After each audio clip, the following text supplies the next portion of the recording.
very good morning everybody and welcome to Reform's press conference. Reform, cleaning up Britain in so many ways. In a sense, it's a sign of just how broken Britain is.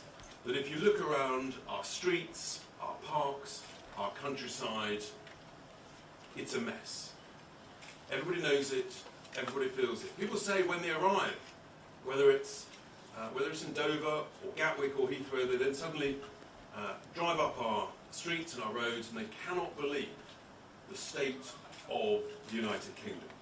Successive Labour and Conservative governments have utterly failed to address this issue. They just haven't cared. And littering, fly tipping has become the norm. And we only really hear about the huge examples, but actually it's all around us. And we all want to be environmentally friendly. There's nothing friendly about littering, about fly tipping. It is a national embarrassment, it's a national disgrace. And it is not the sign of a healthy nation. It is a sign of a nation that is ill at ease with itself, that has given up caring, and it's frankly, simply unacceptable. But we can reverse this. We can restore a sense of pride in how our streets, our parks and our countryside look and feel. And that's why today we're announcing 3 key areas of change under reform, many of which we will be able to enact within the councils that we control.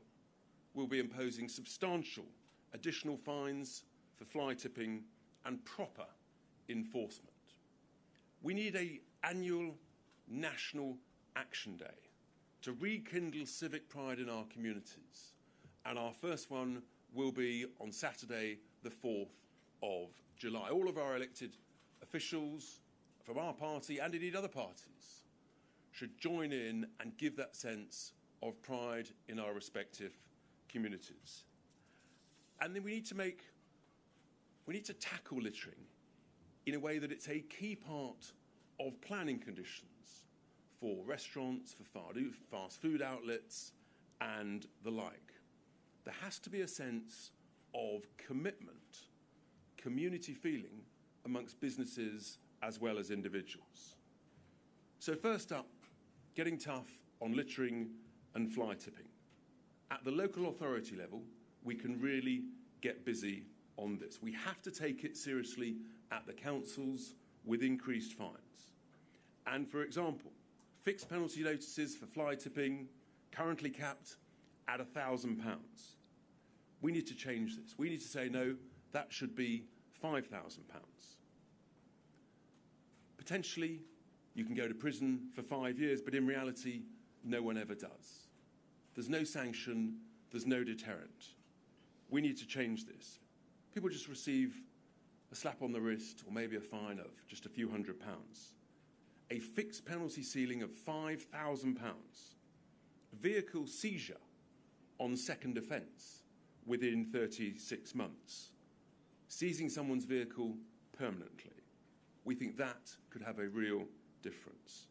And we need a new aggravated offence for commercial, large-scale fly tipping. We need a mandatory minimum fine of £20,000.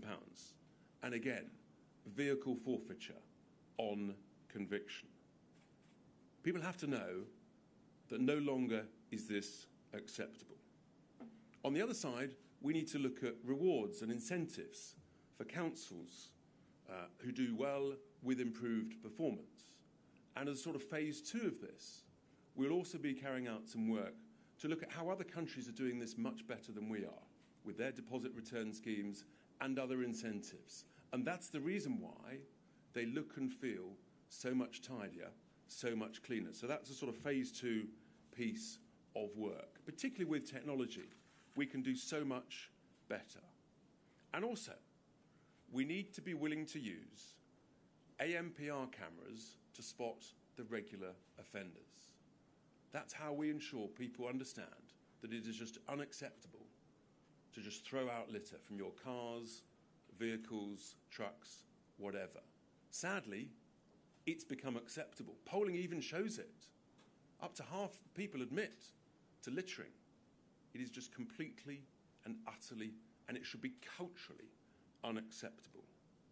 The National Action Day this year, the 4th of July, is a real sort of sense of communities getting together, clearing up the streets, the parks in their local area, being led by elected representatives. We think that is a great thing that we need to do definitely once a year. This year, the 4th of July.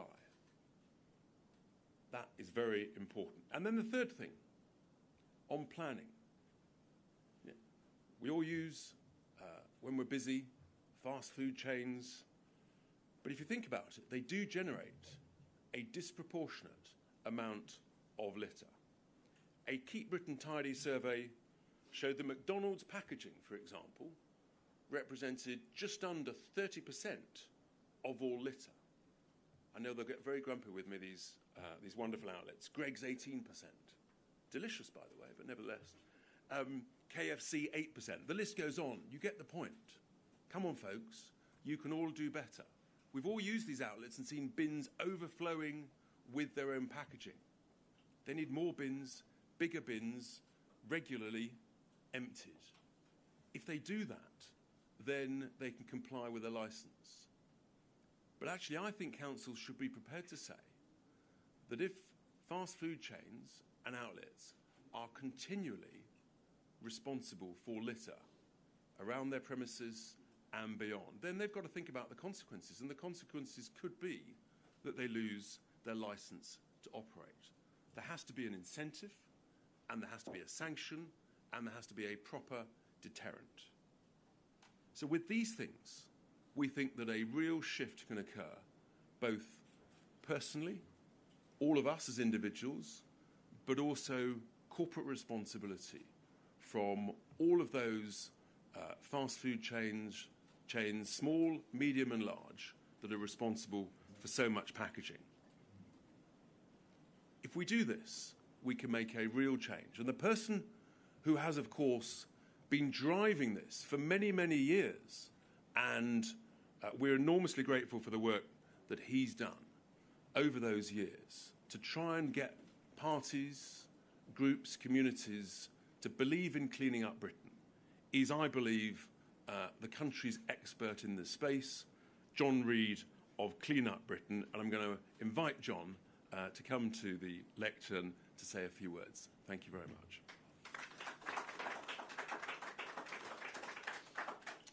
Thank you, Richard. Yes, good morning, everybody. My name's John.